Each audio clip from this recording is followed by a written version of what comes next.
नमस्कार मित्रांनो, श्री स्वामी समर्थ।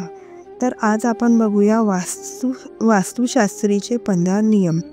चला तर मग व्हिडिओला सुरुवात करूया। वास्तुशास्त्राचे 15 नियम बदलून टाकतील तुमचे आयुष्य।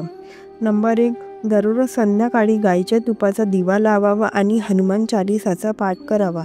नंबर 2, घरांमध्ये देवी देवतांना अर्पण केलेली फुलं ठेवू नयेत, त्यांना लगेच नदीमध्ये प्रवाहित करावं। नंबर 3, कुटुंबातील सदस्यांमध्ये वादविवाद आणि भांडण होत असतील तर ते दूर करण्यासाठी पौर्णिमेच्या दिवशी पूर्ण घरांमध्ये गंगाजल शिंपडावं। नंबर 4, घरांमध्ये तुळशीचं झाड अवश्य लावावं आणि त्याला रोज जल अर्पण करावं, त्यामुळे लक्ष्मीचे घरामध्ये आगमन होते। नंबर 5, प्रत्येक सोमवारी भगवान शिवासमोर पिठाचा पंचमुखी दिवा लावावा, असे केल्यामुळे अडकलेली कामं पूर्ण होतात। नंबर 6, कोणत्याही महत्त्वाच्या कामासाठी घराबाहेर जाताना 3 तुळशीची पानं खाऊन घराबाहेर जावं, त्यामुळे तुमच्या कोणत्याही कामांमध्ये अडथळा येणार नाही। नंबर 7, महत्त्वाच्या कामासाठी घराबाहेर निघताना आणि त्या कामांमध्ये कोणत्याही अडचणी येऊ नये म्हणून घराबाहेर आधी उजवा पाय टाकावा। नंबर 8, शास्त्रांमध्ये तुळशीला पूजनीय आणि देवी समान मानलं आहे। तुळशीचं रोप घरांमध्ये असल्यामुळे घरात सुखशांतीचा वास राहतो आणि घरातील वास्तुदोष सुद्धा नाहीसा होतो। नंबर 9, गुरुवारच्या दिवशी शक्यतो पिवळ्या रंगाच्या वस्तू वापराव्यात। सकाळी आंघोळ केल्यानंतर पिवळ्या रंगाचे वस्त्र घालावेत। त्याचबरोबर गुरुवारी तुम्ही उपवास करत असाल तर पिवळ्या रंगाची फळं खावीत।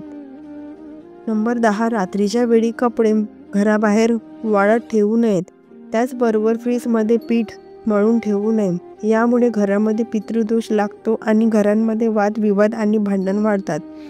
नंबर 11, ज्योतिषशास्त्रानुसार सकाळी तोंड धुतल्याशिवाय चहा किंवा पाणी पिऊ नये आणि आंघोळ केल्याशिवाय मंदिरांमध्ये जाऊ नये, असे केल्यामुळे तुमच्या दिवसाची सुरुवात चांगली होते आणि तुमची बिघडलेली कामं पूर्ण व्हायला लागतात। नंबर 12, घरांमध्ये मंगळवारी आणि शनिवारी लोबान आणि उगल धूप लावावे।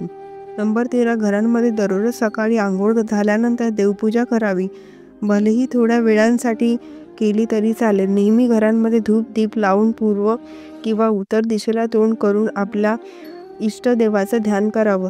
नंबर 14, घरांमध्ये चप्पल आणि बूट ठेवण्याची एकच ठराविक जागा करावी, तसेच चप्पल आणि बूट कधीही उलटे पडू देऊ नयेत, त्यामुळे घरांमध्ये मानसिक ताणतणाव तयार होतो।